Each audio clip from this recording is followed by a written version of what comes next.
talking certain abortions in North Carolina could go back into effect soon. Thanks so much for joining us tonight. I'm Angela Taylor. And I'm Rod Carter. In a court filing, a new one now, Republicans are asking a federal judge to reinstate the ban on abortions after 20 weeks. Capitol reporter Michael Hyland live for us tonight in Raleigh with this story. Michael, it would be the first change here since Roe versus Wade was overturned.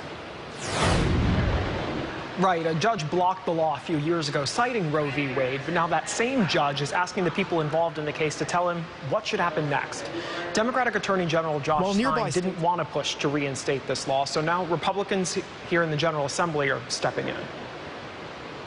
Blocked a state law banning abortions after 20 weeks with limited exceptions. In a new court filing, Republicans in the General Assembly told a federal judge that decision is now contrary to law in light of the Supreme Court overturning Roe v. Wade. It seems to me that the federal judge who has the case probably knows what he's going to do. Republicans asked Democratic Attorney General Josh Stein to push for this, but he told me last week his office wouldn't do that. Is this a decision based on the law or your personal feelings about what the law should be regarding abortion in North Carolina?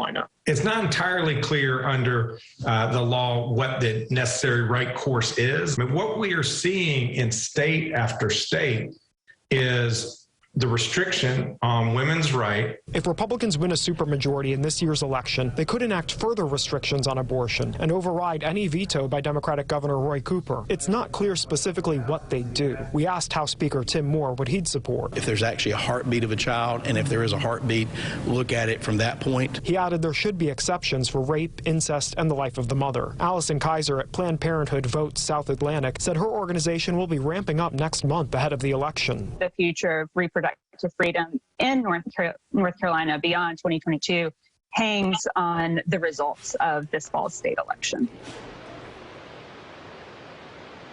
The judge considering the 20-week ban gave the parties involved a deadline of early next month to weigh in on this, and he could issue a decision pretty soon after that. Live in Raleigh, Michael Hyland, CBS 17 News. All right, Michael.